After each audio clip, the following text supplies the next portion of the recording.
তখন আমরা পুরীর জগন্নাথ মন্দিরের যে হাইট, সেই হাইট অনুযায়ী আমরা এটা করবো বলে ঠিক করি। আমি নিজে জায়গাগুলো ভিজিট করি, আমার সাথে গভর্নমেন্টের সব অফিসাররাও ছিল।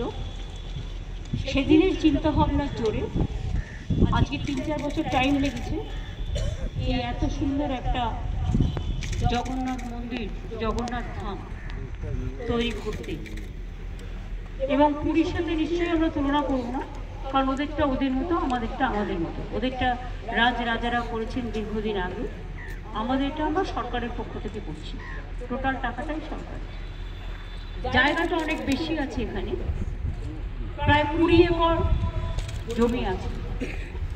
ভোগঘর আলাদা আছে, স্টোর রুম আলাদা আছে, গেস্ট রুম আলাদা আছে,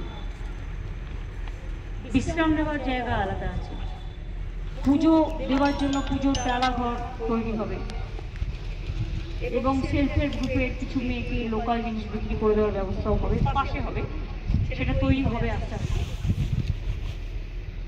আমরা এখনো পর্যন্ত প্রায় 250 কোটি টাকা খরচা করেছি। আরও হয়তো কিছু খরচা করতে হবে, কারণ মাসির বাড়ির ওদিকটা আমাদের আরেকটু ডেভেলপ করতে হবে, ঘাটটাও ডেভেলপ করতে হবে। রথযাত্রা এবার থেকে শুরু হবে এখানে, এবং আমরা একটা ট্রাস্টি তৈরি করেছি চিফ সেক্রেটারির নেতৃত্বে। তাতে জেলা শাসক, এসপি, সনাতন ধর্মের যে সভাধিপতি, ইসকনের যে পশ্চিমবাংলার চার্জে রাধারমন বাবু আছেন, তাছাড়াও পুরী দৈত্য, হ্যাঁ, তারপরে মাসির যে মন্দিরে যে পুজো করতেন জগন্নাথ দেবের এখানকার লোকাল, ওনাকেও রাখা হয়েছে।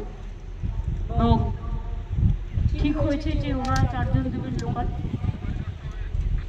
সনাতন ধর্মের লোকেরাও কিছু ডালার দোকান করবে, প্লাস আরও হবে।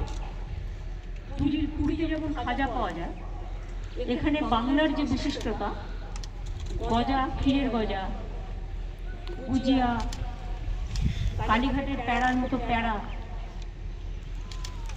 এই সবগুলো বিক্রি হয়। পুজো দেওয়ার জন্য যে অ্যারেঞ্জমেন্ট, তার জন্য অনেকগুলো ঘর তৈরি করে দেওয়া হবে।